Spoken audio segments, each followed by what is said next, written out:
Esquadrões da polícia, caçadores de androides tinham ordens para atirar para matar ao deter qualquer replicante invasor. Isto não era chamado de execução, era chamado de remoção.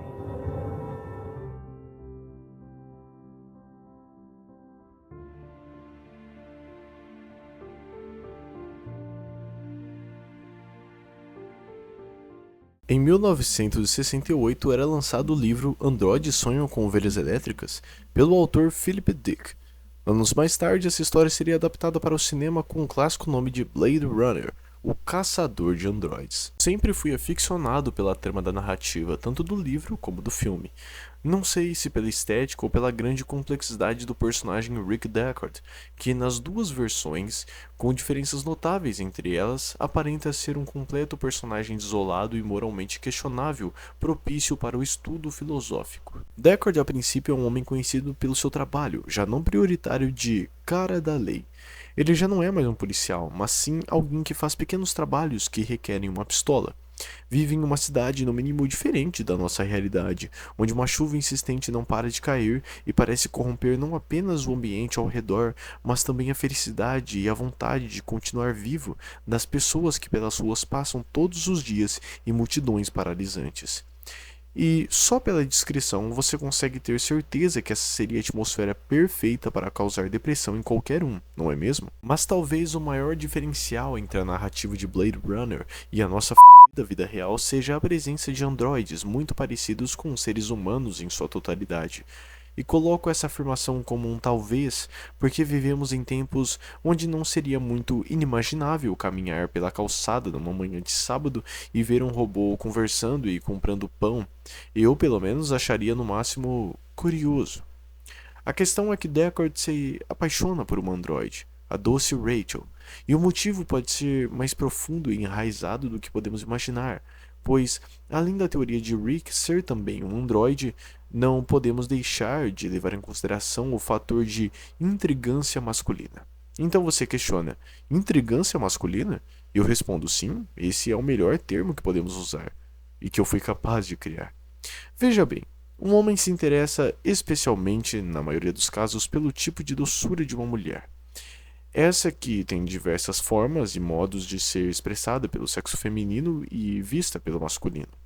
Mas costuma ser ainda mais intrigante a chama de paixão que a inocência de uma mulher pode espelhar no coração de um homem.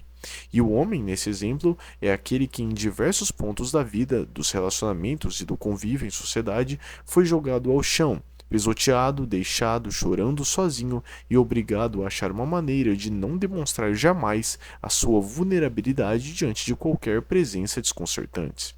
Mas claro que, assim como eu e outros milhões de homens pela Terra, Rick Deckard passa a reconhecer que uma mulher adorável, doce e sentimental pode mudar tudo.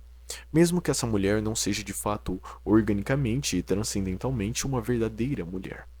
Aliás, um dos fatores do crescimento da paixão do caçador de androides para com Rachel é o fato de ela ter sido programada e construída à imagem de uma autêntica feminilidade que invejaria qualquer pessoa. Pois, ao estudar antropologicamente, podemos notar que a imagem é algo muito importante no quesito de intensidade e atração dos seres humanos, e isso parece valer muito para o sexo masculino. Sobre a inocência destacada antes, podemos colocá-la quase como o fator primordial de toda a relação de Rick Deckard e a androide Rachel. Ele parece se afeiçoar com a incrível capacidade e sensibilidade mental dela. Em diversos momentos da história, em suas duas versões, vemos como Rachel se comporta ao notar a presença de seu amado. Ele parece criar novos sentidos e significados para a existência dela.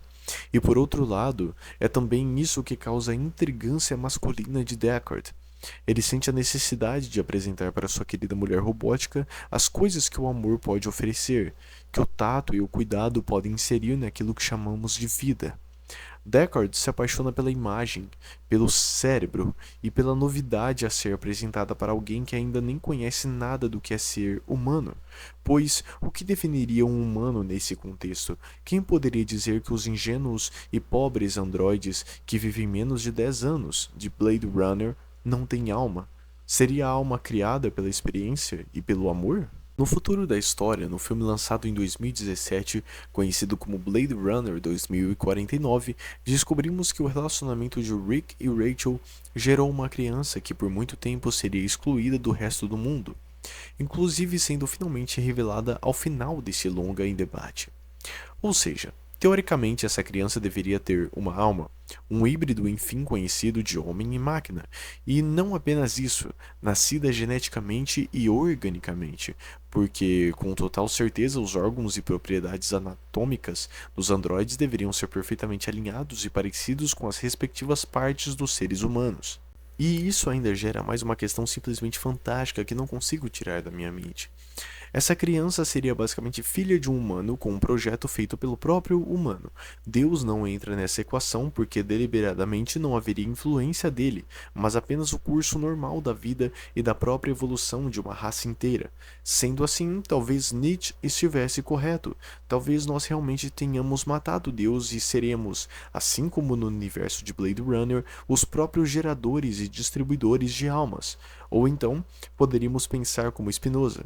Deus é infinito e atua sobre todas as coisas porque ele é simplesmente a natureza e tudo o envolve, até mesmo a fusão de uma espécie com outra espécie, que por sua vez foi criada pela primeira espécie. E tudo isso adquirido através da audácia, do desejo e em todas as instâncias, provavelmente o amor, seja lá o que ele for dedicado. É por isso que mesmo com anos e mais anos se passando desde que a mente criativa de um dos maiores escritores de ficção científica e especulativa, além de apreciador dos temas filosóficos e de críticas sociais de todos os tempos, nosso saudoso Philip Dick desenvolveu essa história, não consigo me desvincular ou deixar de pensar em tudo que é minuciosamente inserido no mundo de Blade Runner, e não me arrependo de talvez ter ido tão longe em toda essa análise. Me sinto até mais leve em dizer tudo o que aqui foi dito. Ora, tenho certeza que você nem se perguntou e nunca se perguntará se seria capaz de amar um androide, e muito menos se saberia lidar consigo mesmo se fosse um.